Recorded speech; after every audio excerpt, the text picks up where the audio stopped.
Our story begins with our protagonist talking to someone on the phone. This person mentions that they have reached their limit and will be leaving the company, along with two others who will leave as well. Our protagonist is incredulous, as tomorrow is the deadline for delivering his projects. He insists that both come to the company to talk, but then the person hangs up, leaving our protagonist there, lost in thought. He, sitting on the toilet, can only think that he needs help. He questions his sanity, knowing the deadline is tomorrow, and wonders if this is all a bad joke. He needs to arrive in time for the delivery deadline, for that he continued delivering what was possible and giving up his holidays or going home. At that moment, his vision darkens, and he wonders if he has overworked, believing that he just needed some rest. It's when our boy is interrupted by someone telling him not to fall asleep like that, casually.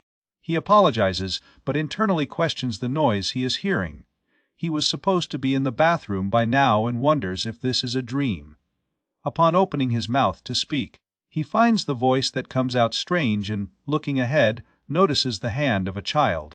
"Hurry up and get off the carriage at once," exclaims a gentleman, and our protagonist asks who he is. He falls off the carriage and ends up getting hurt. When he finally realizes that he has become a child, another person comments from behind that he should get out of the way. Our protagonist remains uncertain about what is happening there. This seems too real to be just a dream, and he doesn't understand where he is, let alone what happened to his body. He begs for someone to wake him up quickly. Someone catches his attention, telling him to grab his food already. She remarks that if they had hit him harder, at least he would have had the chance to die easily. He doesn't understand what the person is talking about. She insists that he at least eat, or no one will want to buy him. Our guy becomes even more confused, but asks where this carriage is heading. She seems to doubt that he doesn't understand his situation and explains that it's heading to the capital. To the slave market in the capital, leaving our protagonist surprised. There, many people exchange glances, and the slave auction has just begun. They start with the boy on the right, 6 years old, and begin their bids at 1,000 gold. Our guy questions why they started with him. Others comment that there's not much use for a brat. Another says he will only accept 1,000, and that for less than that they can get rid of him. The bids start to fall quickly, but no one is willing to buy him. He came into this world knowing nothing, and is now destined to die as a slave. People keep looking at him, but soon their eyes drift away from the boy, leaving him frustrated. The host questions whether there will be no offer, saying they should move on to the next slave. Our protagonist is left stunned. He is taken into another place, being hurried. The man apologizes for keeping her waiting and says this is the product he was expecting, calling her Lady Basim. Looking ahead, he sees the lady from before, giving him a beautiful smile. The owner quickly initiates the transfer procedures, asking for his hand to be raised. Our guy questions what the person is going to do. A light begins to chant around our guy, who is surprised by the light. The host tells him to be quiet as they are in the middle of the transfer procedure. The boy becomes curious while our guy questions whether this is magic. He soon takes his leave, giving a polite wave. The young man, addressing Lady Basim as master, asks what name should be given to this slave, and she contemplates the situation. She names him Rhinos. Our guy questions if he will be safe from now on. He approaches them. She explains that her name is Lady Basim von Urza, and the young man says he should address her as his master. Introducing himself as Falco, the Ruthless, he turns to our guy and comments that he is really quite filthy. Soon, he is taken to a well to clean himself, and water is poured over his head. Falco asks him to stand still, then he chants a few words, and the water bubbles around him, leaving our protagonist amazed at how he can be so clean. Falco seems not to understand the protagonist's surprise, commenting that it is obvious since he used magic, which makes our protagonist curious. He questions whether it is possible to use magic in this world. Falco is surprised, asking where he came from, as this should be common sense. He is also intrigued if the boy isn't even aware of the power he possesses. He explains that our character has the ability to become a shield master. He had previously used appraisal in the slave market, and according to that, he saw the boy's potential. He explains that Lady Baysam's house belongs to the nobility and is connected to rulers, but those involved are not entirely united, which is why they also have enemies there. This happens because someone with the power of a master in shielding may be needed to protect the lady. But, at the moment, he is not even a chick, he hasn't even hatched from the egg. Falco laughs thinking about it. Our guy comments that it doesn't mean he can't be capable of using magic. Falco agrees, as the assessment is never wrong. Our guy is completely surprised. Falco decides they should head back to the mansion soon, and our boy nods in agreement. Falco explains that the castle on the right is Jukas Castle, the place where His Majesty, the King, lives. This is a self-sufficient castle because of the agriculture that exists inside it, and since it is surrounded by large walls and has only one entrance, it is called impenetrable. Internally, he questions what will happen as soon as he arrives at the mansion. His mistress seems to be a good person, but slaves are usually mistreated. Falco states that they have arrived. He explains that this is the residence of the Baysam. The front gates can only be used by guests, and the servants must enter from the back entrance. When our guy is about to enter, he receives a strong shock to his body and falls. Falco explains that those without permission will suffer a strong magical attack. Someone questions what Falco is doing. This is Warsa. She questions if he is a novice, and he explains that yes, he is. He is a slave, but he has the potential to become a master of barriers and will be in charge of her training. His name is Rhino. She inspects the boy and then, with a slap on the back, comments that he doesn't seem like a bad kid and hopes to work well with him. Falco appears to be worried, since Warsa specializes in martial arts, and if he disobeys her, he will certainly end up dead. Warsa turns to Falco, asking if they have eaten anything. Falco, scared, says that they have not yet. She says she will guide them to their rooms and also show the dining room along the way. Falco thinks it's a good idea and, laughing, remarks that he should eat a lot to perform better in his training the next day. Upon entering, they are served a few dishes and she asks them to help themselves, explaining that there are only some simple foods. She asks if there's anything he dislikes, and our boy says that's not the case. He questions, having been bought as a slave, whether it is truly okay to receive something like this, or to be well treated. She explains that, indeed, there are places that treat their slaves brutally, but the Bassam family is not like that. Not to mention that he is a barrier master.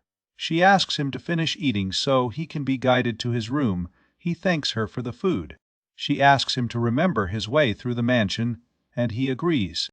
She explains that the first floor is the reception and the guest rooms, in addition to having a kitchen and a bathroom. The second floor is where Lady Urza and the Lord sleep. Since the Lord works at the castle, he rarely shows up there. The servants' quarters are down there at the end of the corridor. As she explains, our guy realizes as a good person but wonders if it's okay for his room to be in the same place where Lady Warsa sleeps. She again gives him a slap, mentioning that she couldn't make him sleep in the stables. Soon they arrive at the room, and she explains that it is a bit messy since no one has been using it. So he decided that they should do some cleaning around there, and he thanked them. She explains that her job is to help them with their work, and he will do some things besides working on his good manners. She explains that it's a cycle, waking up early, having 3 meals, and going back to sleep. It will be difficult at first, but he will get used to it. She also explains that they have holidays. She also reminds you that you should practice your magic. As he says goodbye, our guy becomes impatient, thinking that everything happened too quickly, but he is happy that he didn't end up dying. He was able to eat a lot and have his own room, reflecting on his own luck. Soon you remember that you ended up leaving the company. But he feels as if he were just another piece of trash in there. He wonders if he would be able to return, but he does not know if he would be happy there. Going to bed, he realizes he should no longer think about these things, just sleep. The next day, Falco asks him to imagine various shapes of his barrier, and that all he needs to do is visualize it with something covering him, the blood circulating in his body, and the heat emanating from it. Soon, something starts to appear around him, leaving him astonished. He actually managed it and is surprised it's real. Falco hits his head, saying he told him to stay focused. Since barrier master training is an extremely rare skill and only the most important people have this ability to protect themselves. Even though the skill is quite simple, his position is secure there, and our guy becomes restless. He explains that he will need more power and mental strength if he wants to identify objects and maintain the barrier. His training is very important, as his skill will be essential on the battlefield. And if he makes a mistake, his master, along with other slaves, will end up dying, and they need to avoid this at all costs. Our character seems worried, but Falco reminds him that he is still a child, and, because of that, he actually learned quite quickly. Laughing, he explains that the great wizard Falco will teach him everything, so things will be fine. Then, he mentions that they should start with defensive magic. The sphere shape is something difficult, so they should start with the siege shield. It is explained that this barrier is thin, but has a strong body. He understands the concept. Falco asks him to hold firm, then invokes a strong magic, commanding to block the attack. But our guy only questions if that's really possible. An explosion is heard in the forest. The two return, and Falco is happy that our boy has somehow come back alive, at least now has able to use healing magic as well, and that's a great thing. But our boy is really crying on the inside. He says he will go to the bathroom and asks to return first, and our guy thanks him. He is starving and only waits to return to eat, but soon hears a noise. It is someone kicking a child. He kicks the child while asking if he hadn't told her to clean everything and prepare the food before he got home. She explains that she didn't have enough time, and the man continues to insult her. Our protagonist witnesses it all, shocked, and he questions whether this treatment given to a child is truly acceptable, since no one there is trying to stop it. He feels out of balance witnessing such brutalities and that it could have been his fate there. Therefore, our boy will return to the castle. He thinks a lot about it, with mixed feelings. Warsa congratulates him on his good work in training. She explains that Lady Urza requested him to go to her room as soon as he returned, and he thanked her. Dinner will be ready soon, and when it's finished, you are expected to go to the dining room. He just nods yes. Upon arriving at Lady Urza's room, he is presented with a beautiful suit and questions whether it is really for him. Urza asks him to put it on. Our guy seems uncertain about receiving such a luxurious gift, but Urza insists that he accept the present. She continues, explaining that he is already a member of this house, leaving our young man surprised. He politely and gratefully thanks his mistress for the gesture. She simply comments on how well it really suits the boy. Our young man only thinks about how he needs to strive to be useful to the house of the people who welcomed him.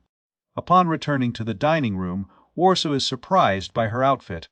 The other girls comment on how well the clothes suit her and ask her to eat slowly so she doesn't end up staining her new clothes. Handing them the dishes, they ask him to set the table. The girls remain excited, chatting as they tidy up their things. They comment on the king having a new concubine.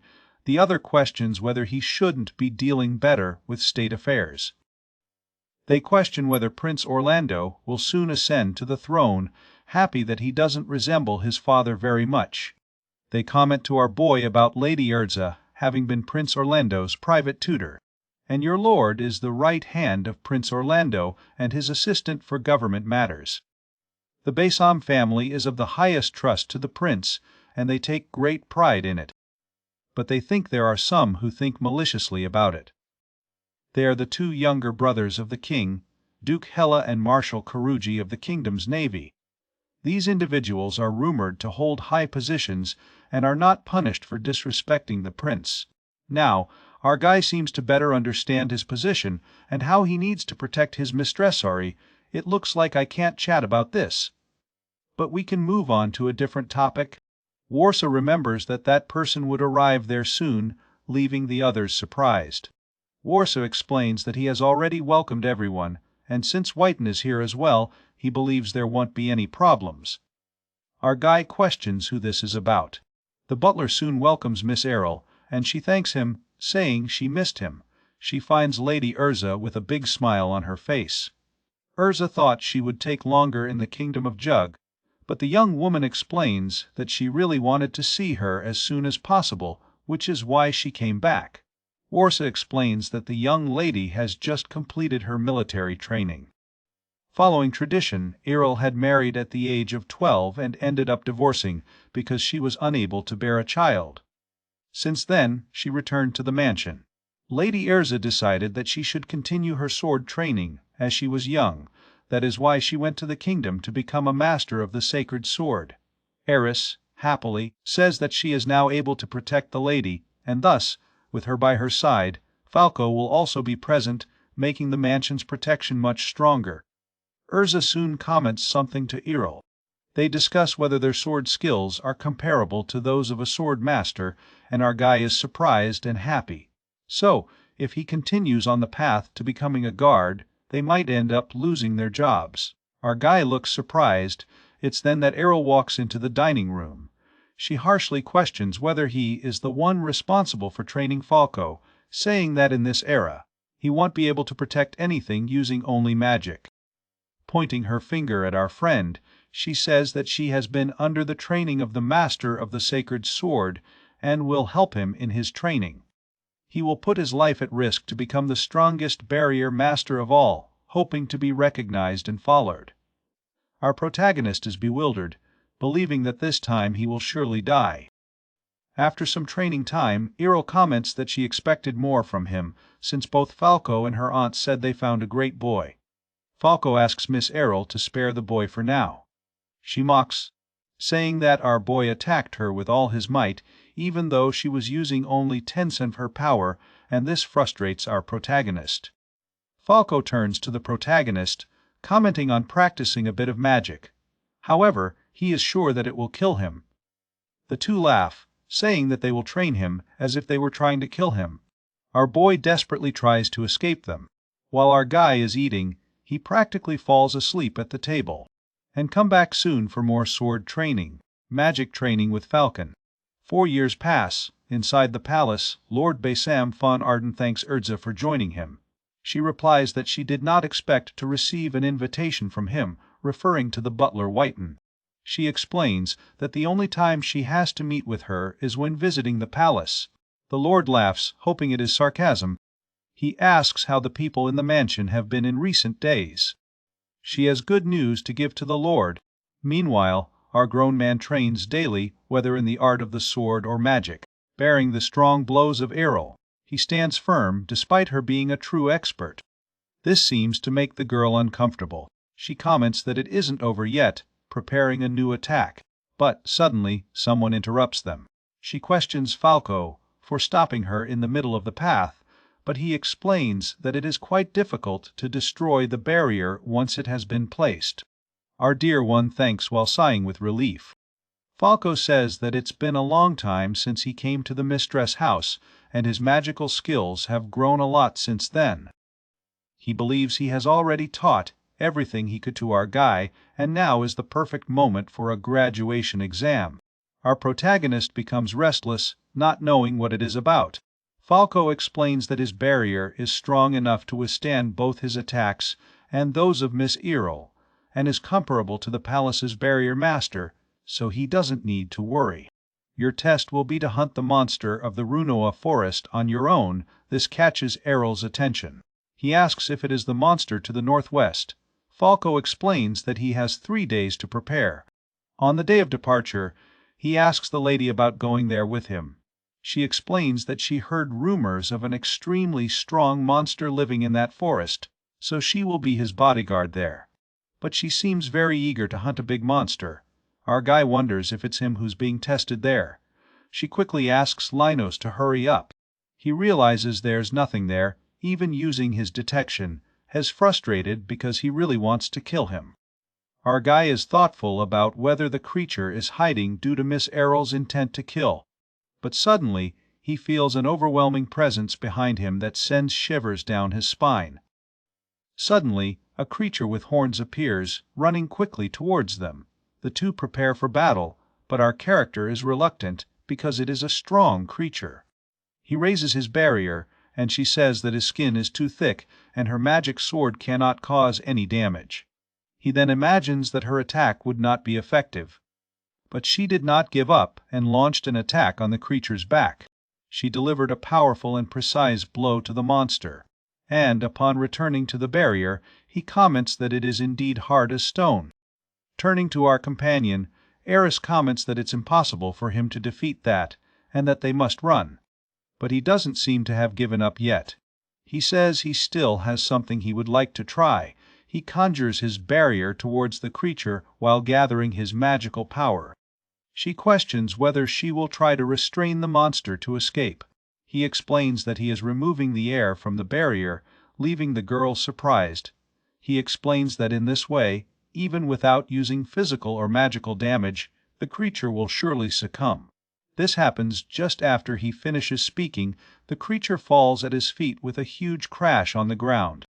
She is really surprised that he managed to do it, commenting that his magic is amazing, and he thanks her. But if they question how they should carry the creature, Eris smiles and, handing over a magical bag, asks them to use it. Our guy questions, and she explains that magic bags can store things inside, so he can easily store monsters with his magical power, and that is a treasure of the Basim family. She asks him to be careful, and he agrees. When used, the power quickly envelops the creature, which moves into the bag.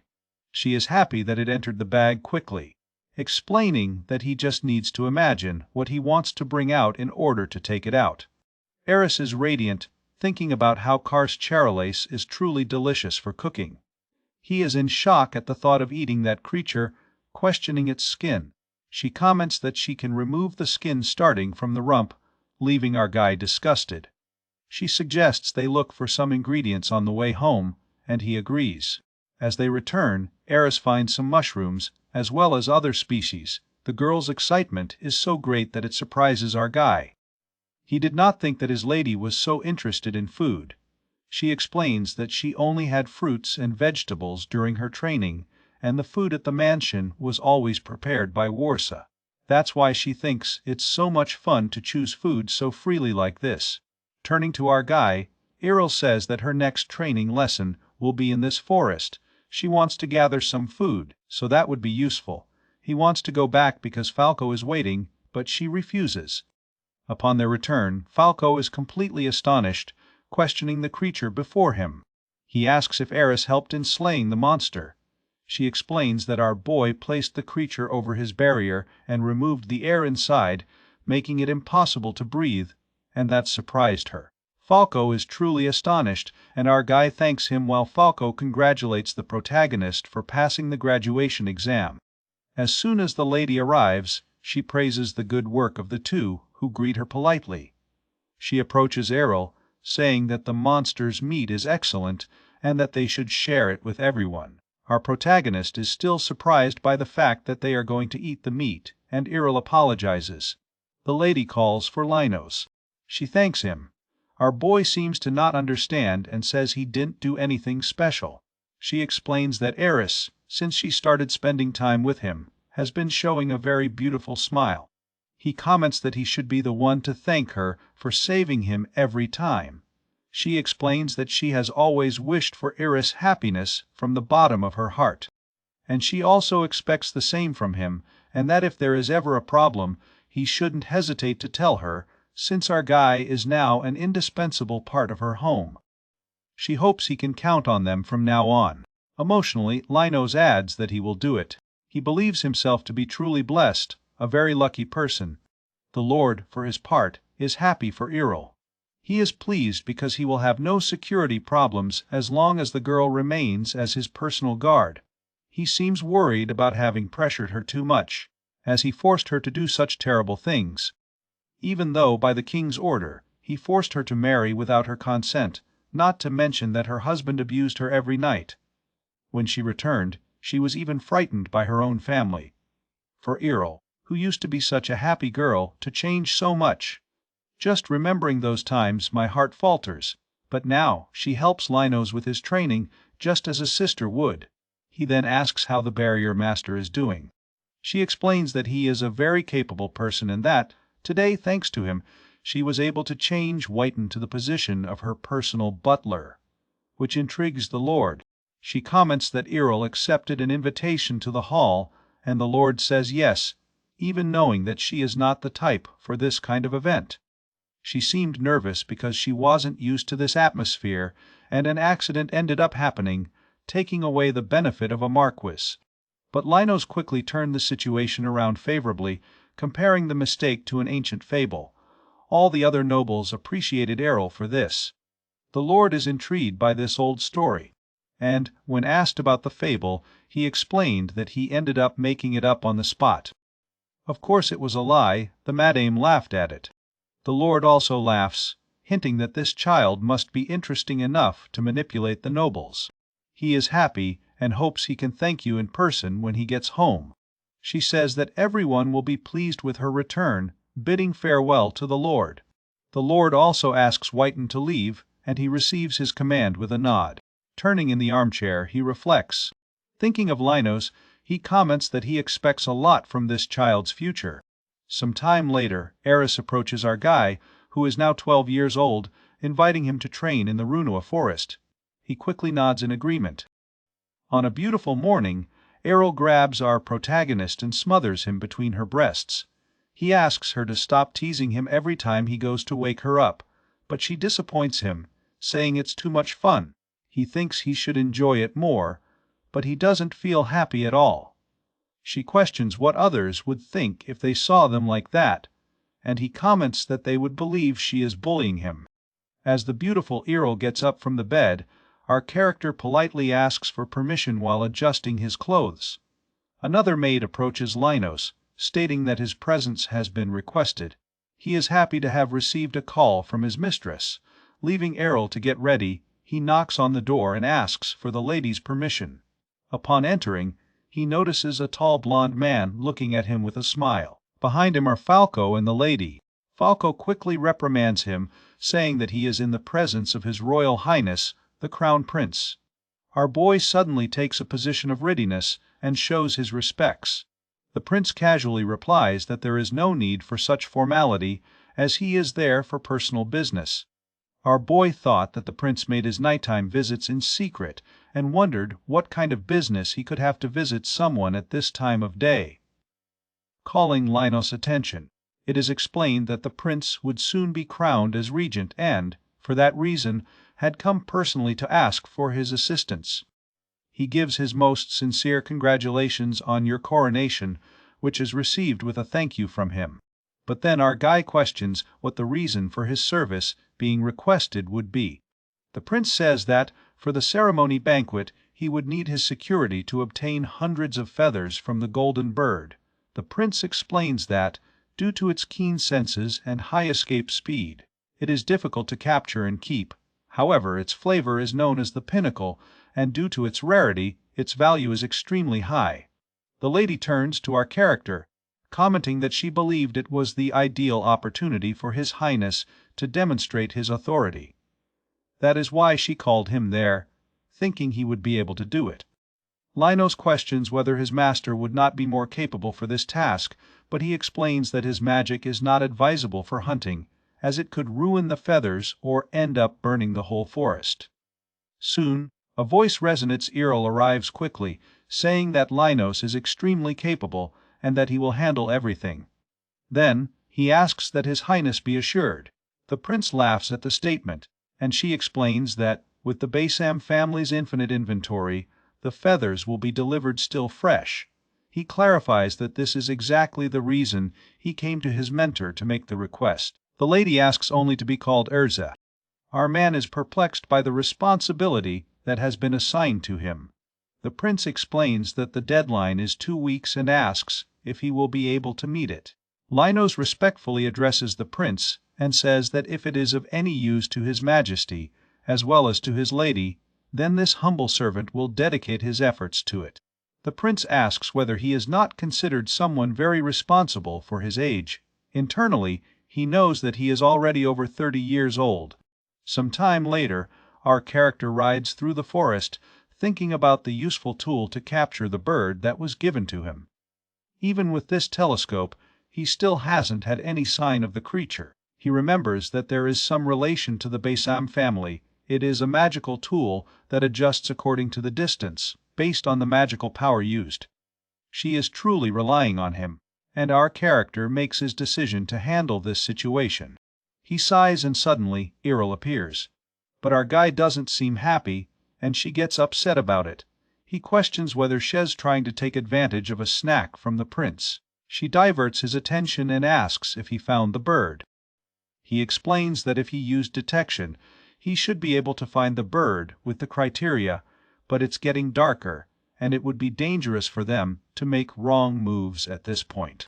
Errol believes it would be prudent to set up camp to spend the night there, asking him to place the barrier, and he confirms. Errol says that, for the sake of His Majesty and the lady, they must fulfill this request. He thinks about it during the night. Something catches our protagonist's attention. Errol questions the movement, and he explains that his barrier detected something with the characteristics of their target, and that it is nearby. They decide to move toward the target. It would be great if they met early. Errol asks if it is nearby. He confirms, saying they should move slowly now. Looking through the telescope, he spots the creatures, which are quite a good number of them. He believes that if he places a barrier at that distance, other monsters can also be caught. Wondering if it would be possible to set a trap for a large number of individuals, he soon notices one of them a little ahead of him. Errol questions whether cutting them would be good enough, but our protagonist believes they might alert themselves upon sensing the bloodthirst of his intentions. He thinks he needs a method to avoid killing them or letting them escape, while also ensuring that others are not alerted.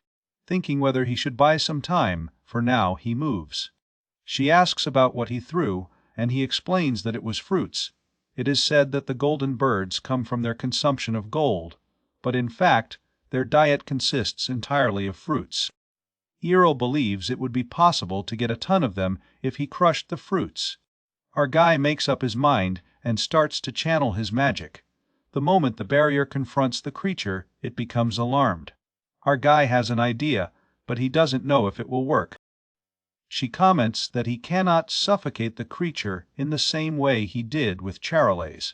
He only wants to change the environment within the barrier to make it feel more comfortable. If this is indeed the bird we are looking for, he will inform the others when its location is safe. He just hopes that the others also fall into the situation. Eris wonders if this can really be done. Our guy is trying to level the temperature and other factors to keep everything stable inside. The bird initially seems to be suffering. Our guy comments that it's a bit difficult to adjust. But soon the bird falls asleep at the barrier. Errol gets excited. He explains that when the others come in, they must put them to sleep. Some time passes. All the birds are there, lying inside barriers. Eris is dazzled by the shine of the birds. Now, all that is needed is to put them in the backpack and return, but Eris interrupts him. She believes that they should at least try the merchandise first. She quickly selects her prey and cuts it. After a few moments, remove the feathers, and dismember the bird. Our friend is perplexed. Errol adds that he brought a frying pan, and our friend is bewildered. Some time later, the two are roasting the creature. Surprised by the aroma as it fries, they observe the meat, waiting for it to be ready soon. As they eat the bird's meat, realization hits them. The flavor is indescribable, and they glance at each other. Even with salt and pepper, it remains divine, a taste they can barely describe. After the meal, both are satisfied. Eris believes they should share a little with the madam and the staff of the mansion, since they hunted more than necessary. She thinks His Majesty wouldn't mind. Upon their return, they are greeted by the lady of the house and the other servants. Some time later, our boy hands the tea to the madame. Serving the tea, the madame calls him by his name.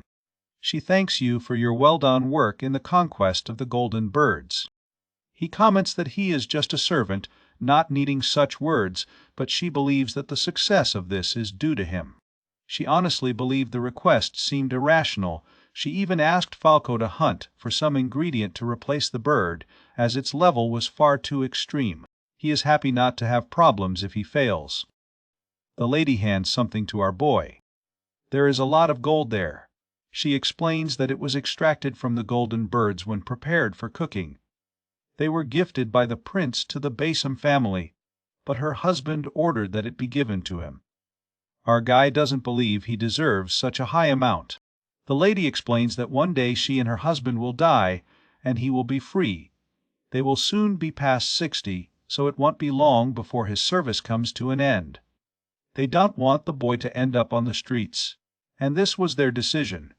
Our guy becomes emotional and simply thanks them, while thinking about how sad it would be to lose his mistress. He is surprised at how it feels to be lonely.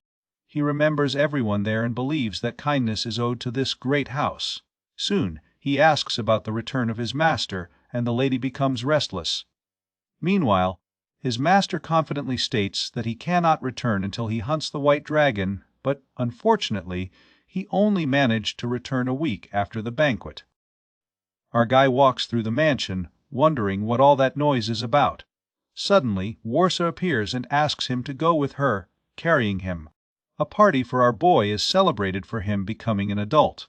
As he sits, everyone celebrates around him. But our guy still doesn't seem to have understood. While everyone explains the reason for the celebration, our friend is completely lost. He doesn't think he deserves something so splendid. Errol explains that Warsa has been planning it for months. Falco comments that time has passed very quickly and now he is truly an adult. Another maid comments that he was very small, and this carries a rather complex connotation. Our friend is really excited about all of this, but Warsa starts to cry. He hands her a handkerchief. She takes it without hesitation, commenting on how much he has grown while slapping him. But our guy already has a barrier ready. Everyone laughs at the situation. Errol remembers the past when, suddenly, someone interrupts the girl's thoughts, questioning if that is Linos. Errol refers to him as Big Uncle. Our young man, still perplexed when others call him Lord, turns completely red and confused, not knowing what to say. However, the Lord places his hand on his shoulder and says that both Urza and Errol spoke very highly of him. He apologizes for not being able to meet the boy earlier, giving the sincerest blessings for becoming an adult. While our guy appreciates the honor of it, he thinks about how the aura of the head behind the base house expresses an aura of calmness and kindness similar to Urza. Errol asks if he has already spoken to his aunt today. He explains that he hasn't yet. He thought it best to first offer congratulations and asked everyone to enjoy themselves. Both were surprised by the sudden visit of their lord. Even if it was just for a moment, he was able to talk to the Lord, and now he understands the reason why everyone idolizes him there. But she seems surprised that he always used to send letters, no matter how busy he was, wondering if something else had been happening lately. They chat and laugh as the Lord meets with Urza, apologizing for not having gotten in touch, but the lady merely says that everyone was very happy to have her presence there. But she didn't expect him to return. Questioning whether he would come back to the castle soon, the Lord replies that he would not. He explains that he will stay there for 2 to 3 days, which leaves Urza shocked. She then questions whether something happened at the castle, but he explains that, in fact, it is more about something that will happen right there, leaving her intrigued.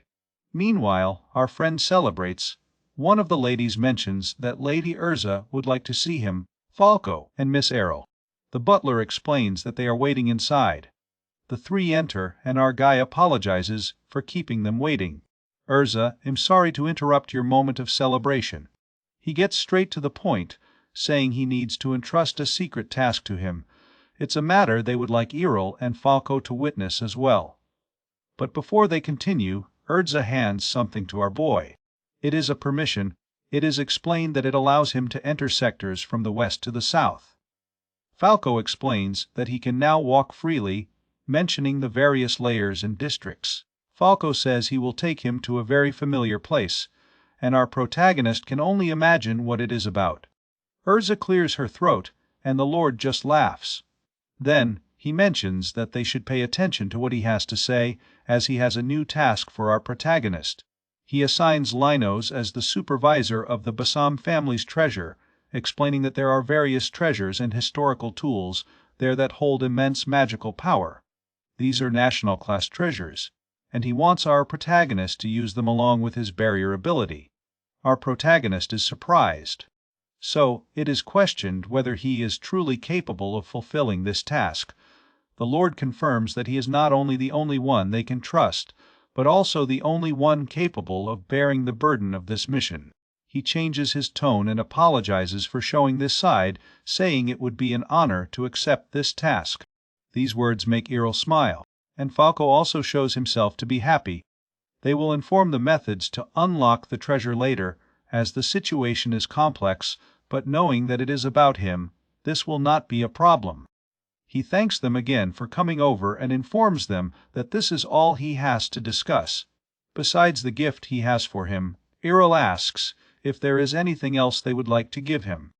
The Lord explains that he will arrive alone tomorrow, and that is why he returned home today. Both Falco and Errol recognize the high status of the person in question, a visitor that even the Lord could not refuse. But our guy questions whether this person wants to congratulate him. Night falls over the mansion as our protagonist remains thoughtful. Some time later, the prince appears, thanking him for the favor of finding the golden birds. He expresses congratulations to our boy for reaching adulthood and congratulates him. The three show respect, while our boy feels honored by such words coming from His Highness. He explains that Linos is his benefactor, and that is natural. The prince then remarks that he heard about Linos being assigned to guard the family treasure. In addition to receiving the permission, Linos nods affirmatively, saying that he has received much more than he deserves. The prince seems pleased to know that the Bassam family's treasure is in good hands, as even he approved of his skills with barriers. Our guy feels honored by this, notices all the gifts and trust given to our boy, and imagines that his congratulations were unnecessary. The lady says that, actually no, since your highness' kindness towards Linos would never be wasted. He explains that this is not the only reason for being there, and that, in fact, it is not a request for him, but for the entire Bassam family. Our guy is surprised and imagines that there might be yet another complicated request. The prince asks to free Linos from his servitude and adopt him into this family. The prince's words catch our guy off guard, leaving him wondering what it's all about. Our protagonist has some flashbacks of past moments and reflects on being freed from slavery. Although he has always wanted to serve his country, using his skills, would that really be necessary? The prince comments that, if well prepared, he hopes to employ him as the head of the royal barrier, but our friend seems reluctant. Falco stops him. Then the Lord comments that they are honored, but hopes to discuss this privately with his wife, before giving any answer. The prince explains that he understands, and that it is not his intention to force anything, but he hopes for a positive response. Our friend seems perplexed and somewhat sad, as things are happening too quickly and he can't keep up. Meanwhile, at the castle, someone reports that His Majesty has already returned and has something to share about the barrier master in question. It seems that he is going to start working in the palace alongside His Highness, in addition to becoming the supervisor of the Bassam family's treasury. The person then questions whether they should get rid of him. 2 years have passed since that day. Our protagonist remembers the prince's words, believing he would be immediately relocated, but it ended up taking a long time. The lady comments that this can be complicated in its own way, but there is a mountain of things for him to adapt to, such as his manners and etiquette, that he must take into account when entering the royal palace. He questions whether one of these things is the current situation, and the Countess responds that it is extremely necessary. She comments that, in the royal palace, appearances are all that matters. The lady has no doubts about her abilities as a master of barriers. However, what is taken into consideration is not only her abilities. Beyond his competence, there are things he must understand to be considered trustworthy. What the people of the royal palace will think and how they will judge you are some of them. The palace is divided among numerous factions looking for someone to recruit, and one must earn the trust even of those who will antagonize them. Our guy struggles to take the measurements. He questions whether it would be something like his pedigree, and the lady confirms, saying it is something important. Another thing is his assets. The value you have by your side will be compared, and if they conclude that you are someone without value or trust, they will consider you the black sheep and scheme to obstruct your work and isolate you. She asks him, as a person affiliated with House Bassam and as a member of their family, not to go through something like this. The clothes that will be made for him will help him gain that trust. The rest depends on him. The call of Linos Dake Bassam, and now His Highness revives the name of the founder of this house, Dake. The Bassam family will pray for your safety. Stand firm and with dignity. Our boy confirms this with confidence. Eris appears, asking if she can borrow Linos for a moment. She questions the craftsman, who says yes since the clothes will be made to order. They then head to the market district. He thinks he ended up taking on the role of a shopping bag carrier. Eris believes that the market district is very lively and that it's a place where various rare things can be found for sale. He questions whether they came all the way there to buy something, but he doesn't know what that would be. She explains that when he goes to the royal palace, she heard it won't be possible to return home anytime soon. So this is like a celebration. She will buy him anything he wants as a gift, but our boy has nothing in mind. Even though she wants to give him something, he lacks nothing at the moment. His arrangements had already been made by the time he arrived. He already has 2 rooms, clean clothes, and prepared meals. Moreover, he receives generous work and has plenty of freedom to go wherever he pleases, in addition to having kind people always by his side. Honestly, he had even forgotten that he was a slave. Questioning whether those were beans, the merchant calls them adzuki. He is happy to find them in this world as well. He explains that if they are boiled with sugar and turned into a paste, they can become a delicious snack. He remembers that his grandmother used to make this for him. The merchant confirms his words, saying that there are many ways of preparation, from butter to spreading it on bread. Eris is delighted and says they should try. She gets excited while our character says there are some things he needs to check out as well. Eris asks when he will leave. He explains that his departure is scheduled for 2 months from now, in November. He realizes it will be soon and feels a little nervous. Eris notices that, since our boy was adopted, nothing seems to have changed in his status. Then she asks him to call her Errol, leaving our boy worried. She seems annoyed by our boy's reaction, but he just doesn't think he could set aside formalities. She insists that it's the perfect moment, thus, it felt like a shopping trip for the young lady. She changed clothes and asked how she looked in the new outfits, and our boy complimented her. Eris tries on various outfits, and they all look perfect. He even comments on it, saying she remains beautiful as long as she stays silent. Eris gets annoyed, questioning since when he became so cheeky. She even remarks that this is why he can't find a girlfriend, and that hits him hard. And, in the end, they didn't buy anything. Eris comments that they were cute, but nothing truly caught her attention. Our guy remarks that she's hard to satisfy, and she confirms that her standards are high. Our guy believes that maybe that won't please her, but he gives her something as thanks for the beans from earlier. She questions the ribbon. He explains that he found it while she was trying on clothes, but he comments that if she doesn't like it, she can give him something different.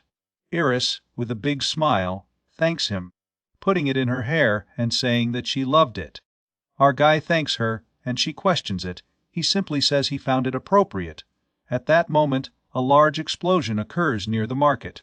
Both question what that noise was. Our boy points to the sky. They notice many wyverns flying above and soon realize where they are heading. They are on their way to the royal castle. They hurry to the castle, thinking that both your highness and your uncle are in danger. They need to find a horse somewhere, but even with a fast horse, it could take up to half an hour. Along the way, they spot someone in armor. Even though everyone is running for their lives, he is walking calmly. Our guy notices that he is smiling. The person in question is named Linos and Miss Errol.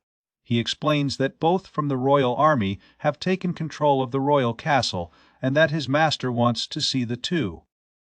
Apologizing for his delay, he introduces himself as Lukua Madison, a military member of Tsuki. Errol questions whether he is from the royal army and if he is planning a rebellion with Marshal Kuruji as his leader. Lukua laughs, questioning the use of the word rebellion. He explains that people are worried about the future of the nation and are rising up to change its course, which he considers a noble act. Errol becomes irritated with him, but he insists he is not there for small talk with her. He is there to take Linos to the royal palace. They question whether both were summoned. The man comments that he did not receive orders to bring Errol alive. At that moment, the two begin their movement. Our guy stands firm, rekindling his conviction to protect others. But the way this person expresses their confidence makes him feel bad. Our guy explains that, from the beginning, he was a slave and was ordered to protect his lady, and he cannot disobey that order. He says he understands that, if that were the case, he should return to his master's side in the palace. The two come into conflict. Our guy wants proof that his master is in the royal palace, and he removes a bag tied to his waist. He claps his hands, leaving our boy astonished. The man remarks that his master is the protector and great wizard Falco. Eris instantly attacks the knight, who dodges while keeping a smile on his face. She is furious, relentlessly attacking, angry and pleading not to stray from her assaults. Eris attacks without cease. He dodges while commenting that there are many unnecessary movements, questioning what he thinks happens when his feelings overshadow the art of the sword. She yells for him to draw his sword.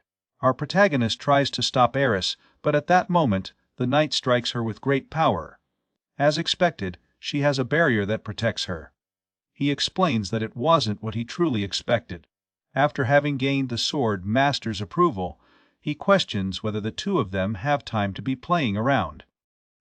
Eris says that her aunt is protected by the Linos barrier. The knight exclaims about letting them starve, commenting that no matter how strong her barrier is, it can't take away people's hunger.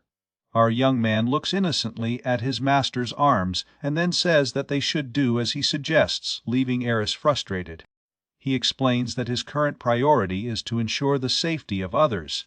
He also wants to make sure that both arms are real. Eris comes to her senses at that moment, and the two are taken to a carriage. Our boy makes a request to the knight in front of him, asking to find their teacher, as well as His Excellency. The knight agrees, saying that he will take them to them. While inside the carriage, he questioned why the barrier was not activated when the soldiers infiltrated the mansion, raising the possibility of a traitor being there. Knows that it's useless to think about it now, but questions why they are treating him better than her. He holds Errol's hands, saying that they are after him and that, if he is handed over with the condition of releasing the others, he will do so. She apologizes for crying. Our guy says it's okay, he hopes it's just imagination, but as they approach the castle, the number of soldiers increases, as does the smell of blood. When they arrive at the main gate, a large crowd is there. Thinking that perhaps those who fled might have gone to the castle, Errol remarks that the group of wyverns is at the top of the palace, questioning why they are not attacking them. Our guy doesn't understand. Then the knight arrives, asking them to leave. Above the great dragon on the walls, a figure rises, looking down. He, Marshal Kuruji, proclaims himself the new master of the kingdom of Tsuki. He, along with the royal military, dethroned this kingdom and decided to establish a new regiment. Now he must punish the old and weak of blood and thus will take a step forward to build a strong reign. Someone is ordered to step forward. The noble naked man walks ahead, expressing his frustration that they must kill the traitor. Kuruji raises his arm to stop the movement, and then he orders them to throw him. The old man is cast down from the top of the wall and falls, causing great damage. Another man appears, asking to put an end to this farce. As the younger brother of the king, he has always wanted to support him, and if he lets him become king, he will allow him to do as he pleases. Our guy questions whether he intends to eradicate the entire royal family. Kuruji commands the wyverns. The dragon launches itself at the other and eats it whole, leaving everyone else in tears. The soldiers continue to throw the other members of the royal family, who cry as they are tossed from above. Our guy is incredulous to see even children being part of this unscrupulous action, and decides that he needs to create a barrier. The soldier from before interrupts him, telling him not to interrupt. Eris draws his attention to the main portal. There stand the lord, the madame, his master, as well as the royal prince. They are shocked to see this situation. Our guy remembers that Falco rejected his barrier. He is frustrated for letting himself be swayed by his teacher's words. Someone calls him by name, questioning if it's him. Karuji says he has already heard about his skills and, therefore, took a while to gather information. He wants our protagonist to become his squire from now on. Our young man says he will do so, but asks to spare his highness, his master, and his teacher. Karuji shouts, "Know your place. Their executions will be inevitable. They say our boy is relying on luck as a slave, he must obey their orders or die."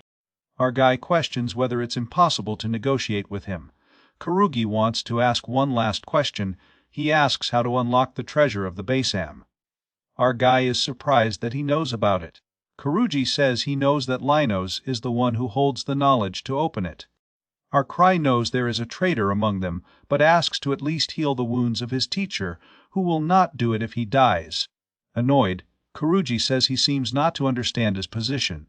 Then, he orders Shame to do it.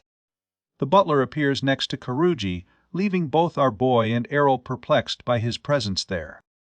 The story goes back to Shigeya Karuji as a young man. He goes to his grandfather, asking him to tell his stories again. Your grandmother takes you in her arms, saying that she has been in as many battles as there are stars in the sky. Little Karuji says he wants to become a soldier like her, and then make this country greater than all others. He hopes to be able to see your achievements, as is expected of his grandson, but he explains that a soldier must never be defeated. You must live with great strength. Then the little one grew up, and everyone comments that House Karuji produces great soldiers. In addition to taking care of his juniors, he is better than other teachers. They think about how they have a hard job, and Karuji looks forward to the future. Speaking of which, he notices Basan von Arden. They comment that his family is also not insignificant, and that he is an excellent student. If they make Karuji a military officer, he will become a civil officer. They imagine that both will support the royal family and become pillars of mutual support. The soldiers go to Commander Karuji and deliver wyvern eggs to him as requested. He is happy that they managed to do this. The soldier questions what he plans to do with a magic egg. He explains that it is still in the experimental stage, but he plans to subdue the demons. He calls Shane, his soldier, who says it is an honor to be recognized by his commander. The soldiers question whether the royal family will allow it. He explains that everyone knows what the royal family is like today, along with the corrupt nobles. If those men remain in control, who knows what kind of future awaits us? Our Royal Navy must truly support and protect the country. Even if the monsters prove to be powerful, we have no choice but to scatter their heads. He explains that a commander has significant power in the Empire. Everyone agrees. They then question whether Prime Minister Basam will not approve this. He still doesn't know, not until the day they need to wage war against Hydetta. Some time later, Lord Basam opposes the idea, saying that Hydetta was built a year ago and there is no need to attack it, as his soldiers have no time to waste. Karuji explains that this is exactly the right moment to attack, as it is the ideal opportunity to expand their territory. But then, he is questioned about how he intends to supply and maintain the territory. There are limits to the capabilities of your country. Some imagine the idea of stealing from nearby towns and villages to be idiotic. A country does not exist without its citizens. Increasing its national power is now a priority. Karuji gets upset, saying that this is the best way to increase national power. The prince interrupts, stating that he supports the Marquis' opinion, insisting that he abandon his military strengthening plan. This frustrates Karuji's plans, and rumors begin to circulate that the army has been subjugating demons and adding them to its ranks. Karuji, frustrated, exclaims these failures. He will make the country strong, no matter what happens, even if he has to follow the path of destruction. He will purge them. Back in the present time, Shane says it has been a while since they last met, referring to his lady in Linos. She gets annoyed, asking him not to call her that. He says he is happy to see both of them and introduces himself Shane Whiten, commander of the Royal Army Intelligence Unit. Kuruji calls our guy again and asks if he has anything to say. He believes he has no choice and suggests that Shane take part in the discussion. Shane orders Linos to kneel while channeling mana into his magic. Instantly, Linos falls to the ground. While questioning what happened, Shane comments that his expression says everything about his lack of understanding. He explains that he is also a slave overseer and, for this reason, had to cut Falco's arms, which were restraining him from taking action. Errol gets annoyed with the situation. But the soldier from before appears behind her, telling her to remain obedient. Our guy questions how he managed to get past the barrier, since anyone else would have alerted him immediately. He explains that there are two reasons. First, he concealed his surroundings with appraisal, and second, he learned how to use banishment magic. And, secondly, it's something that surprised him as well. It was a painful experience to enter and exit the barrier. It was something painful, but he endured it to make contact with the others, and it was only possible due to his inability. Our guy is in shock, as everyone here is in this situation because of him. He still doesn't understand, but Kuruji says he will force the location of the place, even if he has to burn them to death. Even though their clothes did not burn, perhaps as a result of their abilities, they refused to speak, but in doing so, their location was revealed. Errol says he will save his aunt even if his head ends up flying. Our guy wishes it were his head instead. Kuruji says his time to plead and part ways with the others is over, questioning the password for Linos.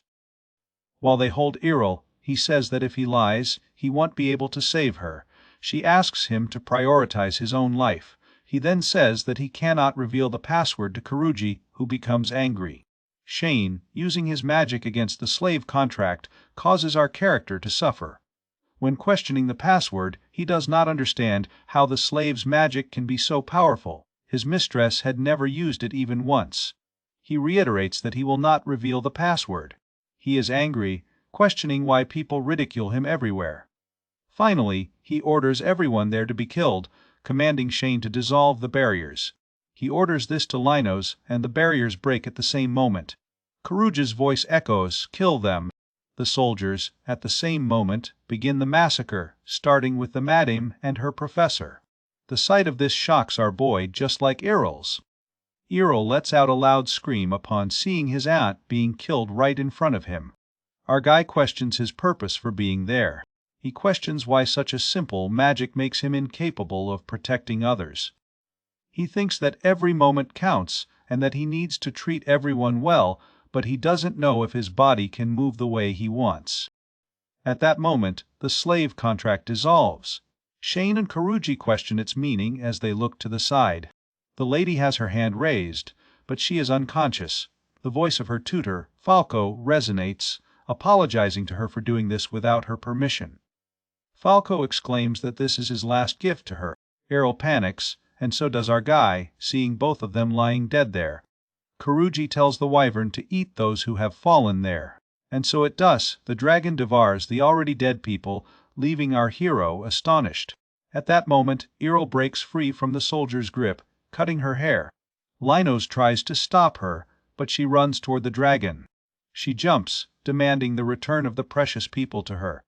But, in the middle of the jump, she is intercepted by the dragon.